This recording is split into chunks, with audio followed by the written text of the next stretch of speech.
Good morning students, Parul teaching classes में आपका स्वागत है। आई होप आप सभी ठीक होंगे।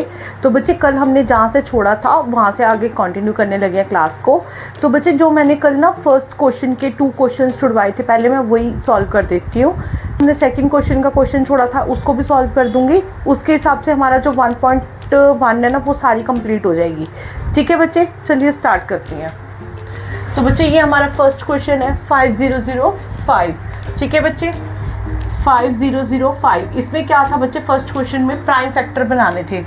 ठीक है बच्चे, प्राइम फैक्टर बनाने थे। तो बच्चे आपको बताया था मैंने 2 से प्राइम नंबर कहाँ से स्टार्ट होते हैं बच्चे, 2 से 2 3। ठीक है बच्चे, आगे 4 5 ऐसे चलता रहता है। उसके बाद बच्चे जो अपने टेबल पे जाते हैं वो प्राइम नंबर होते हैं। जो 1 है ना ही वो प्राइम नंबर है, ना ही वो कॉम्पोजिट नंबर है। तो बच्चे अब हम ये क्वेश्चन स्टार्ट करते हैं, 5005 को सॉल्व करते हैं। तो ये पहले 5 पे जाएगा, 1001। उसके बाद बच्चे हम देख लेते हैं किस पे जाएगा। उसके बाद बच्चे ये 7 पे जाएगा, 7 में 7। ठीक है बच्चे, उसके बाद यहाँ पे 3 रिमेनिंग बचा। उसके बाद 30 हो गया, 7 4 से 28, 7 3 जा 21। ठीक है बच्चे, उसके बाद अब हम ये देख लेते हैं किस पे जा रहा है बच्चे, 11 पे जा रहा है बच्चे।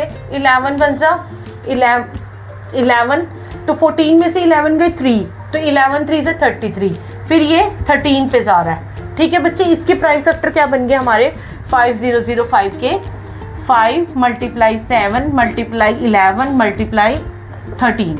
ठीक है बच्चे, ये हमारा क्या आ गया, आंसर आ गया। ठीक है बच्चे, नोट डाउन कर लीजिए। बच्चे अब हम करते हैं अपना सेकंड क्वेश्चन। ठीक है बच्चे, 7429 7429। बच्चे ये 17 पे जाएगा, 7429 हमारा 17 पे। 7 4 जा 68। ठीक है, 17 4 जा बच्चे, 17 4 जा 68। ठीक है, 14 में से 8 गए 62 हो गया। 17 3 जा 51। ठीक है बच्चे, 17 7 जा 119। तो हमारा कितना आ गया 17 के टेबल पे, 437 आ गया। ठीक है बच्चे, उसके बाद हम देख लेते हैं ये 19 पे जाएगा, 437 हमारा किस पे जाएगा बच्चे, 19 पे। ठीक है बच्चे, 19 पे देख लेते हैं, 19 2 जा 38। ठीक है बच्चा, 13 में से 8 गए बच्चे, 6 हो गया, नहीं बच्चे 5 हो गया। ठीक है, उसके बाद 57, 19 3 जा 57। ठीक है बच्चे, 19 3 जा कितना आ गया 57। तो 19 से डिवाइड करके ये हमारा कितना आ गया 23। 23 1 जा 23। तो बच्चे हमारे इसके क्या फैक्टर बन गए, 7429 के हमारे 17 × 19 × 23। ये हमारा क्या आ गया, आंसर आ गया। ठीक है बच्चे, हमारा सेकंड क्वेश्चन था बच्चे, साथ साथ हमारी रिवीजन भी हो रही है जो मैंने कल करवाया था। बस ये कि मैं उनके जो मैंने क्वेश्चंस को बोला था कि आप सॉल्व करेंगे वो आज मैं करवा रही हूँ। इसमें क्या था सेकंड क्वेश्चन में, एक तो इसका एलसीएम निकालना है, एचसीएफ निकालना है और साथ में इसको वेरीफाई भी करना है। ठीक है बच्चे, 336 का पहले हम फैक्टर बना लेंगे और 54 के अलग से फैक्टर बना लेंगे। ठीक है जी, 112 हो गया बच्चे, ये 2 के टेबल पे भी जा रहा है, पहले हम 2 के टेबल पे कर लेते हैं। ठीक है बच्चे, 2 1 जा 2, 2 6 जा 12, 2 8 जा 16, 2 8 जा 16, 2 4 जा बच्चे कितना आ गया 8, 2 4 जा 8, 4 2 2 जा 4, 21 आ गया। ठीक है बच्चे, 33 के टेबल पे ये 21 कहाँ पे आता है, 7 पे, 7 1 जा 7। ठीक है बच्चे, 27। ठीक है बच्चे, 3 9 जा 3 3 जा 3 1 जा। ठीक है बच्चे, ये हमारे फैक्टर बन गए हैं। अब 336 के हमारे क्या फैक्टर बने, 2 × 2 × 2 × 2 × 2 × 3 × 7। उसके बाद हमारे 54 के क्या फैक्टर बने, 2 × 3 × 3 × 3। ठीक है बच्चे, उसके बाद हम यहाँ पे हमारा एचसीएफ कितना आ गया बच्चे, एचसीएफ कितना आ गया बच्चे हमारा 2 आ गया और 3 भी आएगा बच्चे, 3 भी आएगा, 6 आ गया। ठीक है बच्चे, एलसीएम क्या आएगा, पहले हम ना रहे हैं जो कॉमन आए हैं वो लिख लेते हैं हम। फिर यहाँ पे 1 2 3 2 बचे हैं, 1 2 3। उसके बाद 3 हमारे 2 टाइम्स रिमेनिंग रह गए बच्चे और 7, 2 3 जा 6, 6 2 जा 12, 12 2 जा 24, 48 और 9 7 जा कितने हो गए 63। 48 और 63 की हम आपस में मल्टीप्लाई कर देंगे। ठीक है बच्चे, 12 14 8 48 4 6 4 28 4 12 1 0 3 3024 आ गया हमारा एलसीएम। कितना आ गया बच्चे हमारा? 3024। ठीक है बच्चे, अब हम इसको वेरीफाई कर लेंगे। पहले हम प्रोडक्ट ऑफ बोथ नंबर का प्रोडक्ट कर लेंगे, यानी कि 336 की हम 54 से मल्टीप्लाई कर लेंगे। ठीक है बच्चे,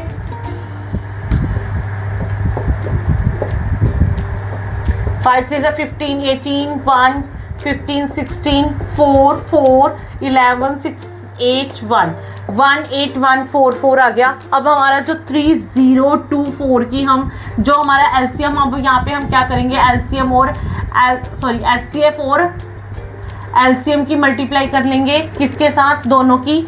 6 आ गया, 24 12 14 1 18।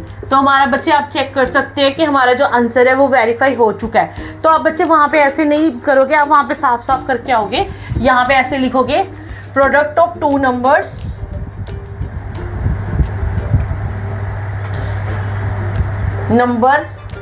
Is equal to HCF multiply LCM. ठीक है बच्चे, फिर यहाँ पे 336 मल्टीप्लाई 54 था और यहाँ पे 6 मल्टीप्लाई 3024 था। ठीक है बच्चे, तो यहाँ पे आप ऐसे आंसर लिख के आओगे। ठीक है बच्चे, साफ। तो बच्चे हमारे थर्ड क्वेश्चन क्या था, इसमें भी हमारे को 3 नंबर दे रखे 8 9 25। आपने इसमें प्राइम फैक्टराइजेशन करना है। पहले हम 8 के बना लेंगे फैक्टर बच्चे। 2 4 ज़ा 8, 2 2 ज़ा 4, 2 1 ज़ा 2, 9 के 3 3 ज़ा 9, 3 1 ज़ा 3। 25 के बना लेंगे, 5 5 ज़ा 25, 5 1 ज़ा 5। एचसीएफ और एलसीएम दोनों निकालने हैं बच्चे। पहले हम क्या कर लेंगे, तीनों के फैक्टर्स लिख लेंगे। 8 के हमारे आए हैं 3 टाइम्स 2 आया है, और उसके बाद 9 के हमारे कितने आए, 2 टाइम्स 3 आया है। 25 के 5 मल्टीप्लाई 5, 2 टाइम्स 5 आया है। तो बच्चे अब यहाँ पे इसमें तो कोई कॉमन नहीं हुआ, तो इसका मतलब जो हमारा एचसीएफ होगा वो क्या होगा बच्चे, 1 होगा। जहाँ पे कोई भी फैक्टर नहीं बन रहा, कॉमन आ रहा, तो वहाँ पे एचसीएफ क्या होगा हमारा, 1 होगा। एलसीएम बच्चे अब ये सारे इनकी मल्टीप्लाइज हो जाएगी। यहाँ पे 8 9 से 72 की हम 25 से मल्टीप्लाई कर लेते हैं। 36 आ जाएगा, 4 14 0 0 1 8 1 1800 आ गया। ठीक है बच्चे, यही हमने निकालना था बच्चे इस क्वेश्चन में। यहाँ पे एचसीएफ और एलसीएम बोथ निकालने थे। ठीक है बच्चे, ये आ गया हमारा आंसर।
हाँ जी बच्चे, नेक्स्ट क्वेश्चन में क्या कह रहा है, check whether 6n can end with the digit 0 for any natural number n।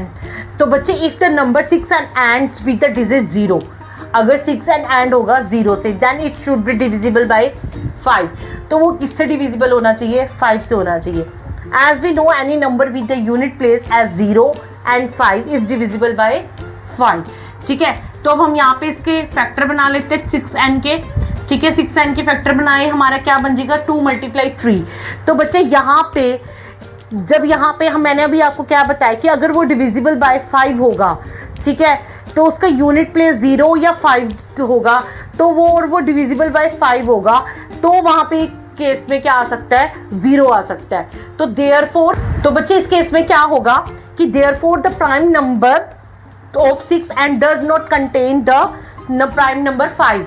मतलब यहाँ पे देयर की, इसका मतलब यहाँ पे क्या है, क्लियर है कि यहाँ पे जो नेचुरल नंबर है जो 6n है वो is not divisible by 5 and thus it's prove that 6an can not end with the digit 0 for any natural number n। ठीक है बच्चे, ये आपकी मैम ने आपकी क्लास में या आपके सर ने आपकी क्लास में लिखवाया होगा। ठीक है बच्चे। हाँ जी बच्चे, नेक्स्ट क्वेश्चन में क्या कह रहा है, explain why 7 multiply 11, 7 multiply 11 multiply 13 plus 13, ठीक है, and 7 multiply 6 multiply 5 multiply 4 multiply 3 multiply 2 multiply 1 is plus 5 are composite number. ये हमें बताना है ये कॉम्पोजिट नंबर है या नहीं है। ठीक है बच्चे, पहले इस क्वेश्चन में देख लेते हैं। इसमें बच्चे दोनों में 13 कॉमन आ रहा है, हमने 13 कॉमन ले लिया। 7 मल्टीप्लाई 11 मल्टीप्लाई 1 बचेगा, यहाँ पे भी 1 बचेगा। ठीक है, हमने 13 बाहर ले चुकी है। अब यहाँ पे क्या बचा, 13 मल्टीप्लाई 77, 77 प्लस 1, तो 13 मल्टीप्लाई 78। तो क्या ये कॉम्पोजिट नंबर है? यस, ये कॉम्पोजिट नंबर है। ठीक है, उसके बाद इस क्वेश्चन में देख लेते हैं बच्चे क्या कॉमन आ रहा है, 5 कॉमन आ रहा है बच्चे, 5 कॉमन आ रहा है। यहाँ पे क्या रिमेनिंग बचेगा, 7 मल्टीप्लाई 6, यहाँ पे 1 आ जाएगा, 4 multiply 3 multiply 2 multiply 1 plus 1।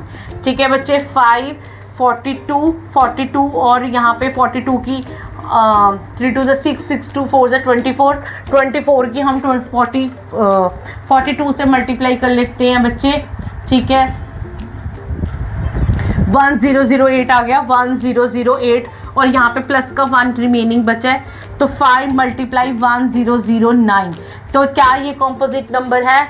Yes, ये कॉम्पोजिट नंबर है। ठीक है बच्चे, तो बच्चे जो नेक्स्ट क्वेश्चन है उसको, वो बहुत बड़ा है, मैं इतना लिखूंगी, इसके बाद फिर इरेज करूंगी। मैं आपको ऐसे ही बोल देती हूँ, क्वेश्चन आपकी बुक में लिखा ही हुआ है कि there is a circular path है around a sports field, Sonia takes 18 minute to drive 1 round of the field. जैसे ये 1 फील्ड है, ठीक है, उसमें एक सोनिया लड़की है, वो इस राउंड को पूरा करने में कितने मिनट ले रही है? 18 मिनट ले रही है। उसके बाद रवि कितना टाइम ले रहा है? 12 मिनट ले रहा है। सोनिया जो ले रही है टाइम, सोनिया टेक टाइम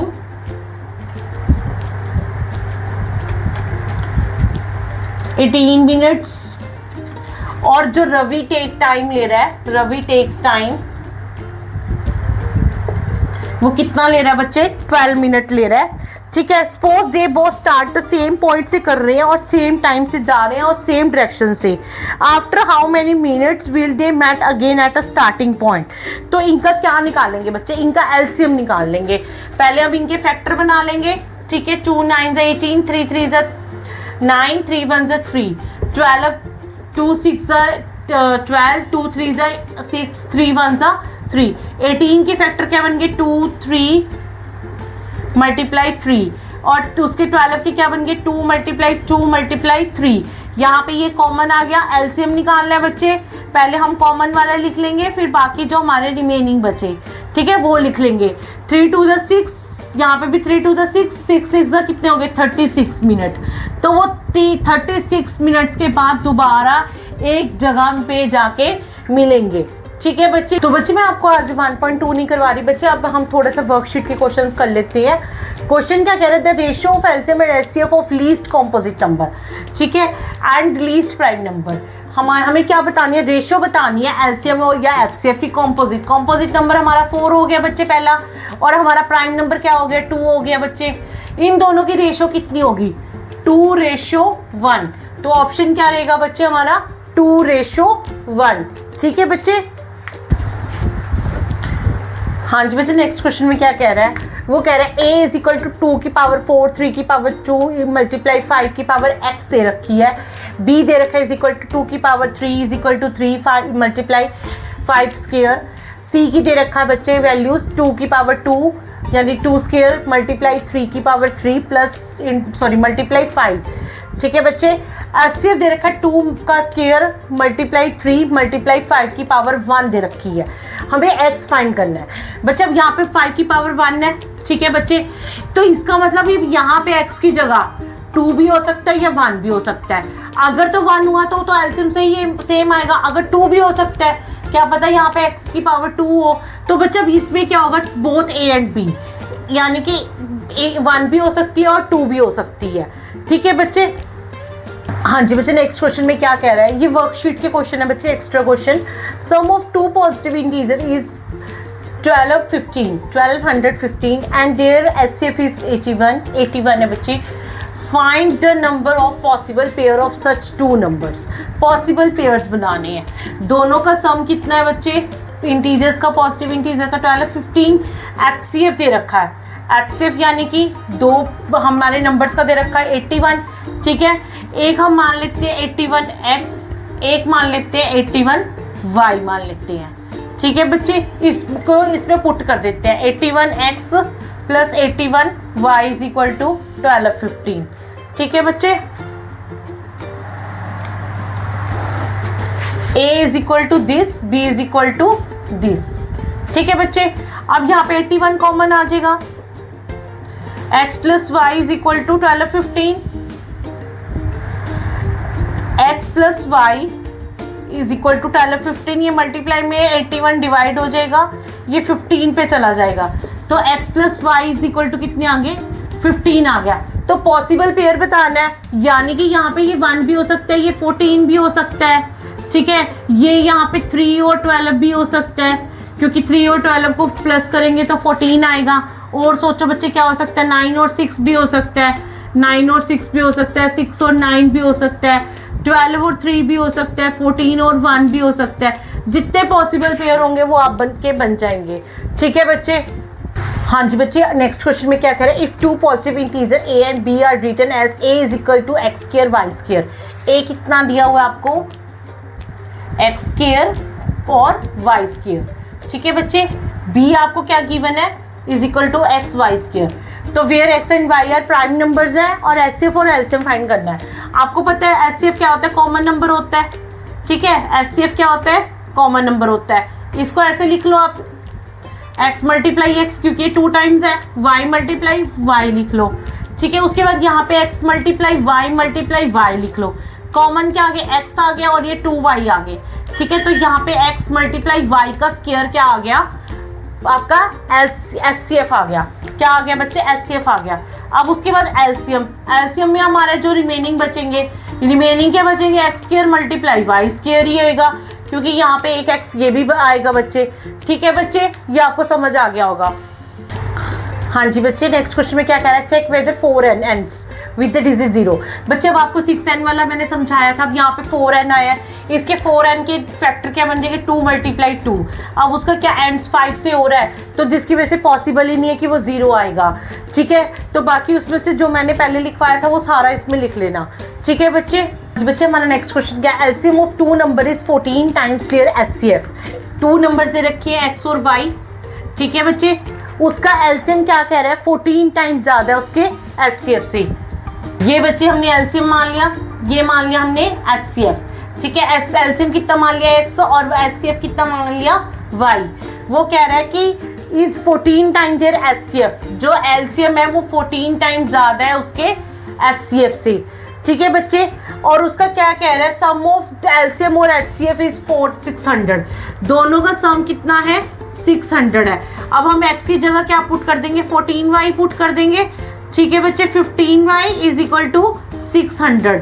ठीक है बच्चे, y एज इट इज रहेगा 600 अपॉन 15, 40 आ गया, y 40 आ गया बच्चे। अब यहाँ पे x की जगह x, यहाँ पे y की वैल्यू पुट कर देंगे, x is equal to 14 multiply 40, 560 आ गया। तो हमारा एलसीएम कितना आ गया बच्चे, 560, और HCF कितना आ गया, 40 आ गया। ठीक है, उसके बाद वो क्या कह रहा है, if one number is 280 find other number. अगर एक नंबर 280 है तो हमें दूसरा नंबर भी फाइंड आउट करना है। वो कैसे करेंगे बच्चे, तो बच्चे हमने यहाँ पे क्या करवाया था बच्चे, आपको मैंने एक फॉर्मूला करवाया था, LCM multiply HCF multiply A multiply B, यानी कि product of both number. LCM कितना आ गया 560, HCF कितना आ गया 40। एक नंबर हमें 280 दे रखा है, दूसरा हम नंबर निकाल लेंगे। ये 280 मल्टीप्लाई में तो इधर आके क्या हो जाएगा, डिवाइड में हो जाएगा बेटा। ठीक है बच्चे, B ये कट हो गया, ये 2 पे ही जाएगा। बी कितना आ गया बच्चे, 80 आ गया। बी कितना आ गया बच्चे, 80 आंसर आ गया। ठीक है बच्चे, thank you so much and please channel को लाइक शेयर एंड सब्सक्राइब कर दीजिएगा। Thank you.